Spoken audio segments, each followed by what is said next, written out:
Yeah. And is it which way is it? Is it because of Mars, or is Mars their main god because they're warriors, or is it both? What Dion's getting at here, though, is one of the deepest, most prevalent kind of conspiracy theories you'll see in kind of like the fringes of the occult world. And this is all about this idea of this deep masculine patriarchal cult that is secretly in charge of the entire world, that's running everything. And it's connected to military, it's connected to Christianity, it's connected to masculinity and to, homosexuality and pederasty. This is like deep. Which is part of the world, which is a normal thing in this world. Do you want to know something that I found when I was studying when I was doing research on Macedonia and the Diadochi, and I'm really fascinated by the time period in between the Battle of Thermopylae, 480, this "We are Sparta," the 300 legend. The part of history that I'm fascinated the most is that period until the time of Augustus. So that 500-year period before the birth of Jesus, basically. I don't know what it is. It's a paradigm shift of the world. And you know what I found out recently?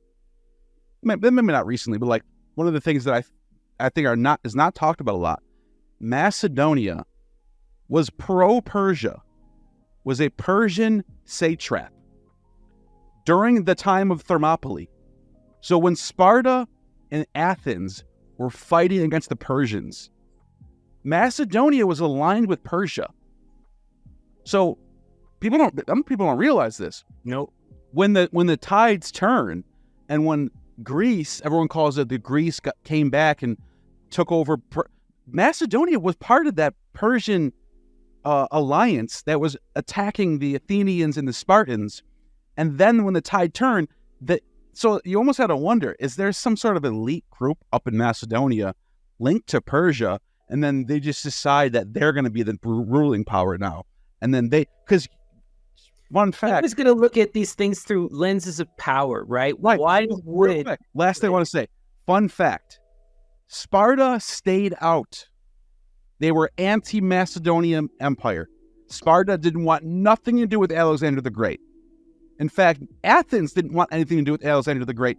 They had to force Athens to follow suit. Demosthenes hated Alexander the Great. All the great orators hated Alexander the Great. He had to conquer them to get them to say, fine, well, all right, fine, we'll back you up. Sparta never did. So when Alexander the Great was conquering Persia, Sparta the whole time was rebelling against him. So it wasn't this whole Hellenic league that like everything was unified perfectly. It wasn't really like that. It was, yeah.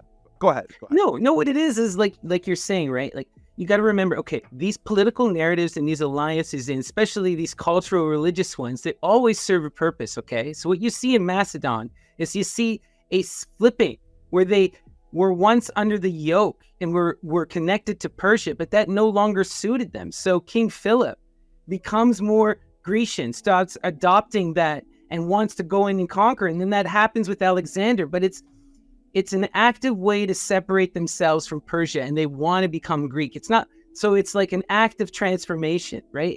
This is why the Greeks themselves, right, they don't like it. They see them as barbarians, but at the same time, better the barbarians that like and celebrate your culture than the Persians who want you to be under their thumb, Yeah. So that's what you're seeing. So all of this stuff is always political. So just going back to people of Mars stuff, right? Yeah. I see it this way, is that when we look at a lot of ancient pagan religions, especially when we're going back to the ancient times that the roots of these texts are coming out of, okay?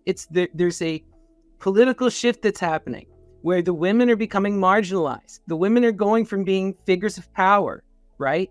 Being figures central to these religious cults and institutions to being less and less as more of these dominant military cultures take over, right? And again, we're dealing with conspiracy, but there's clearly this shift where matriarchy becomes less and less and patriarchy becomes more and more.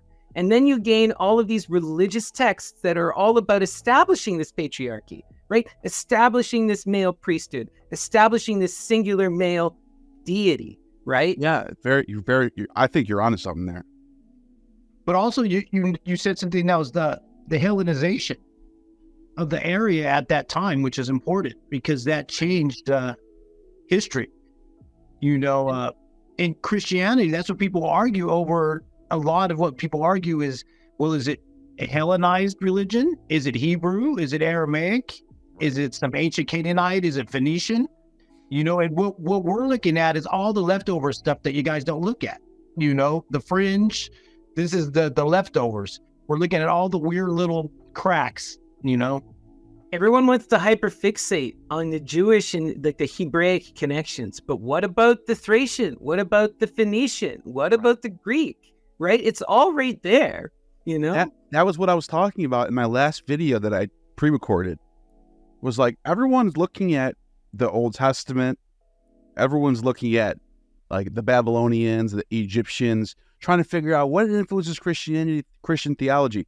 Nobody looks at the actual geographical location where the Christian empire is located, the Byzantine Empire, which before it became the Byzantine Empire, before we call it that, before Constantine, that little 200-year period when Rome is still, located in Rome, right? Before they moved the capital. But Christian theologians, the church fathers, are in that part of the world. Phrygia, Thrace, northern Macedonia. So why doesn't anybody look at what's the religion of that place?